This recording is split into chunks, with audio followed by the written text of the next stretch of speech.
So we didn't want this whole night just to be spent with us sharing with you, but wanted to create an opportunity for conversation to happen. And so I'm going to invite our four speakers to take the seats at the table over there.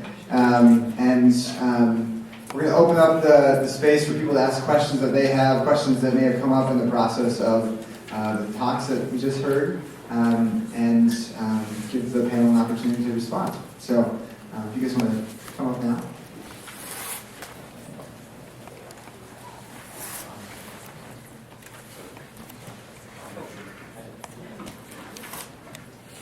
So I'll move around with the microphone so that people can ask the questions, but thank you.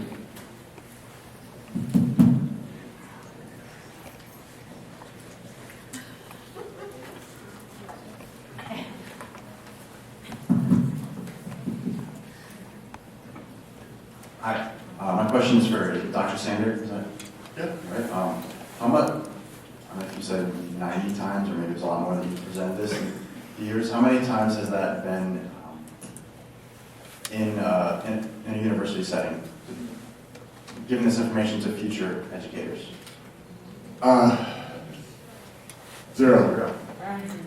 Most of so if you know, I'd be more than happy to come and have this conversation at university, because I think that it would be great to get it in the pre-service training of teachers.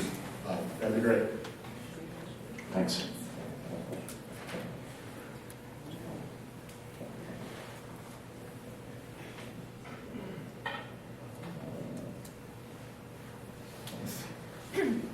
Hi, pardon me. Okay. I'm also getting a little cold, so if I burst into a cough, I apologize. But I've been working in areas around trauma for a long time. And it's always great to hear people talking about how we can change systems. Like you were talking about with schools and creating trauma-sensitive communities and all of that.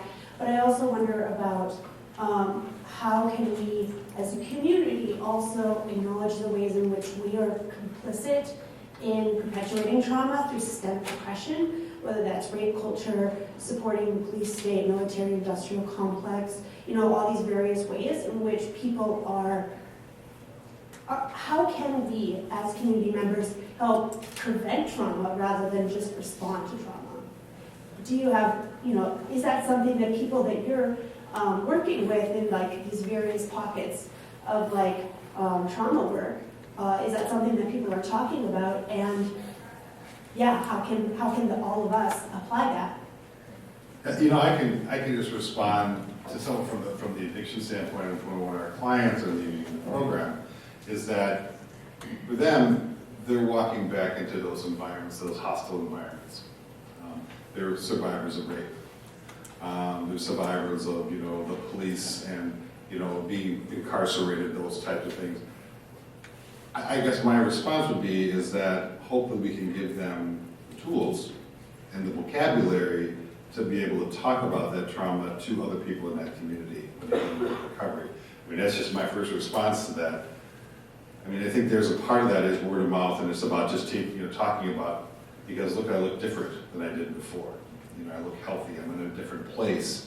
And that can tend to, it's the whole tribe. It's teaching the whole tribe to be able to speak that language. Because I think as part of it is about, as a community, is speaking the language, and how do you start that by just 1, and then 2, and then 3, and it just kind of multiplies from there. Hope that answers your question somewhat.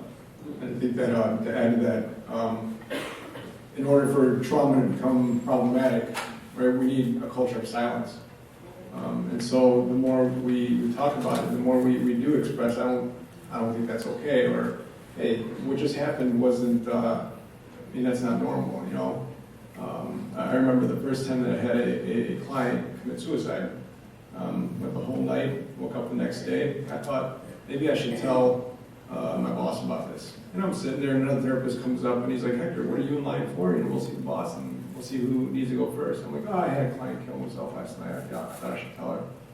And he stopped, and he said, Hector, say that again, and listen to what you just said. Right? It's not just glancing over it. It's not allowing the silence to set in. It's saying something about it.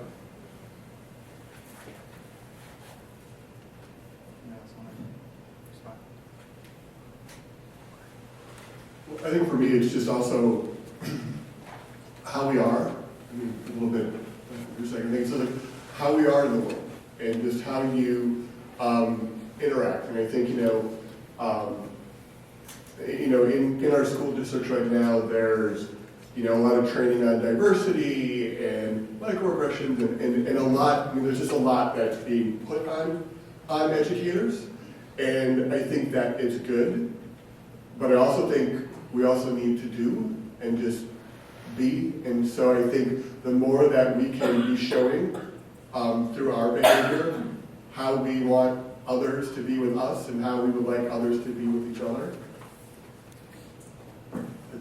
It's a small step, but I think it's an important one. I think I would add too, I think there's talk at times that it isn't just going through a traumatic experience, it's oftentimes the lack of acknowledgement that happens after it that leads to sort of the prolonged trauma response. And I think with that, part of what needs to begin to happen is we need to begin to name trauma for trauma. And we look around at the culture around us and there's movements that are happening. Like in the Twin Cities, there's a movement called Break the Silence that's beginning to name sexual assault and sexual abuse and having survivors step forward and say, this happened to me, and this was traumatic. And I think what we really need is movements like that to begin to name that racial oppression and orientation oppression and the whole movement that's happening around bathrooms for transgender people. Those things are traumatic, and when people experience oppression on those levels, it traumatizes them and leaves them feeling unsafe. And until we begin to, as a society, begin to name that those things are traumatic, I think Hector's point that silence is what perpetuates traumatic experiences, and I think societally we do a really tremendous job of dissociating away from the reality that there's a lot of things that are going on in our society that are traumatic to certain groups of people. And until we begin to name and acknowledge that, people are going to continue to suffer. And so I guess that would be my response to that. I guess it's Dr. Sanders. You talked about not lowering expectations, and I'm dealing with a family member who's in college who experienced a traumatic event, and I'm trying not to put pressure by keeping expectations high so much you balance that. Or is that just a short term and you're talking about a long term? Yeah, I think both. I think that it's a great question. I think for educators, I think having high expectations and really wanting to have students kind of rise up and expect the most of students, I think is important and good. In general, I think with your situation, I do think that we need to be also thinking about what supports does this student need to be able to be to meet these expectations, to kind of to do what they can do and to be able to be most successful. For example, think about technology. If someone's dyslexic, there's audiobooks now. There's all these different ways that they can get, and that's okay. And it's really allowing them to be able to show all of their potential without letting their learning difference kind of get in the way of that. So I think similarly, we need to be thinking about what do individuals need, what kind of support do they need to be able to continue to be, and also be thinking about maybe for this time what it is having taking part-time classes, but the expectation is that you can still do it, not that maybe you're not really college material. I think that's the difference.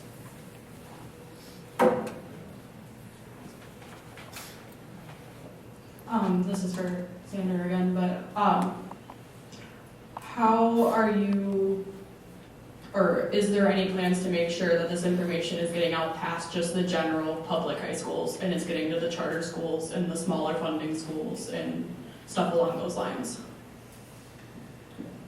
Yeah. Anyone help? I think that we're trying to get more individuals kind of trained in the information. I think that there's the balance. Like for me, I couldn't talk about this 5 years ago. I just didn't have the information. And I'm very grateful to, Minnesota and Minnesota Communities Caring for Children, like Child Abuse Minnesota, for bringing this information here so I could get trained in it. And so that's what's kind of launched, and then I felt like it's my responsibility to get out. I think that there's more and more individuals within education that are trying to get this information out.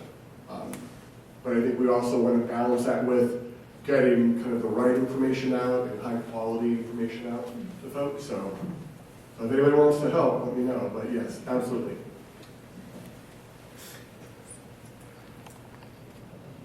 Start here and we'll work our way back.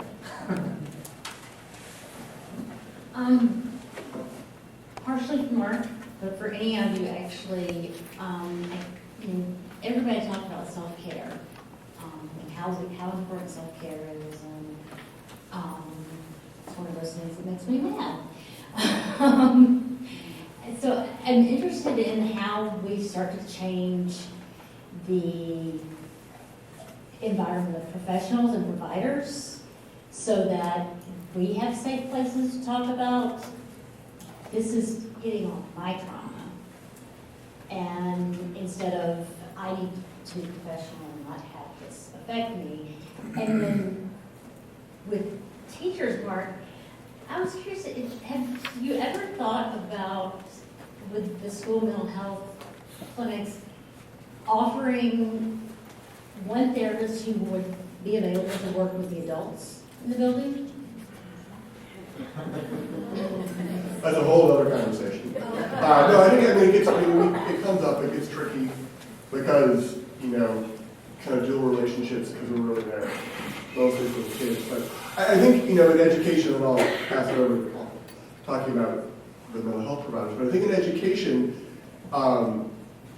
the self-care conversation hasn't happened as much. I mean, I feel like in mental health, at least we have those conversations some, or at least know we should be having them. I think in education, they don't think about it. Because it's like, well, they're not telling you their trauma narrative, and they're not. And so I think for me, what I really want to push from a systems perspective is school districts, school leaders, principals, making it really okay to talk about self-care, really encouraging their staff to take time for self-care. And in some of the buildings where we've been working, they've done, some things to really, and to make it okay, and to make it an accepted thing to talk about, to kind of make it an expectation that you're going to be taking care of yourself. And if you're not, then I'm going to ask that curious, like, how are you doing? And not out of a place of kind of gotcha or you're in trouble, but I want to help you. But that's a conversation that needs to happen in education. That's different than other settings. I was just saying, that makes a ton of sense to me, and at the same time, the first part of my question, yes, we talk about self-care a lot as professionals and providers, and we also don't like to hear about anybody who's not doing it. And so we kind of put ourselves in this double bind where providers start to feel crazy because they're like, well, I can't talk about my trauma, but I'm supposed to help this person figure theirs out, but I'm supposed to take care of myself. So, I think it gets talked about a lot, but how do we implement it? I think one of the modalities that I'm trained in is dialectical behavioral therapy. And when something's not happening, when a behavior is not happening, we say, is this a skills issue or is this a motivation issue? Right, but we part of that is being able to learn the skill just to be able to speak openly about it. I was a licensed school social, I'm still licensed as a school social worker. I go into schools all the time, trying to bring a little bit of training to teachers, but it is that fast, like you guys, 30 minutes, go, And but I was actually a school social worker in a school for 5 days once. And I was asked to do an observation of a student within a classroom, and I realized quickly it's not the student. And I'm like, man, how do I talk to the teacher? And I would really, but how do I approach this? And I really want her to do really great, but it's not the student. I mean, the kid's just being a kid, he's rolling, you know, he's raising, but she couldn't handle it in that moment, and it was pretty obvious, right? And the whole classroom had that vibe. But the conversation was had, look,